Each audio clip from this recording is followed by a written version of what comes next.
Hello traders, Gary Wagner here, just after 10 o'clock in Honolulu, 4 o'clock in New York. It is Wednesday, August 17th, 2016, and this is the Daily Report for Gold and Silver. Following the release of last month's minutes, we have seen this market really meander on both sides of the fence, not only the precious metals, but equities as well. Gold currently trading off about $4.20 at $1352.70. That is if you're looking at COMEX gold. If you're looking at spot gold is actually trading up by just shy of $2 at $1347 and change. The low on the day, $1336, the high $1351. When we look at COMEX futures, you had a low of $1340 and a high of $1356. Silver is trading under pressure today, off about 1/3%, 1969, that's our current print, off about 8 cents on the day. Low on the day has been about 1939 with a high of 1989. Let's take a look at our first chart.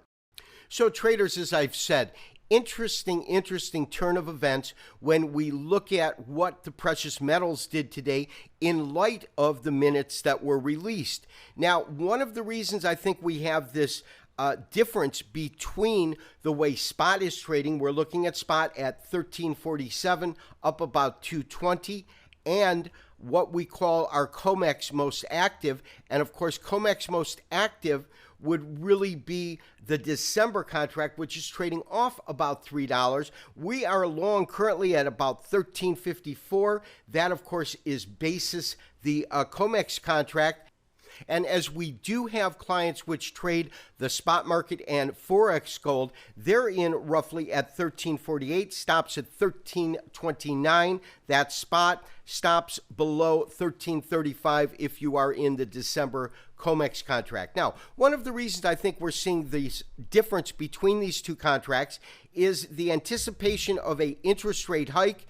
If we get one, is going to be later on in the year, and that, of course, would affect that outer December contract more than cash or spot does right now. So traders, absolutely no doubt, this market has been consolidating. It's been in a narrow and defined range, but that range has really been characterized by a series of higher lows and lower highs. That's where we're getting this compression triangle. We're also getting alternating candle color, which really tells you that we are range bound in the market. And as I've said over the last couple of days, we are quickly approaching the apex of this triangle. My sense is that once we do, we will get a sharp break. I believe that break will be to the upside. Typically, the market will break in a compression triangle to the predominant trend, and absolutely the predominant trend right now is higher over this last year. So obviously, maintain your current long position, maintain your current stop. So traders, what about silver? As you know, we have been monitoring our current trade, which is a long gold position. Our silver traders, I always recommend that whether or not I actually issue a buy signal in silver, when we go long gold, I recommend that you put that same move on in tandem.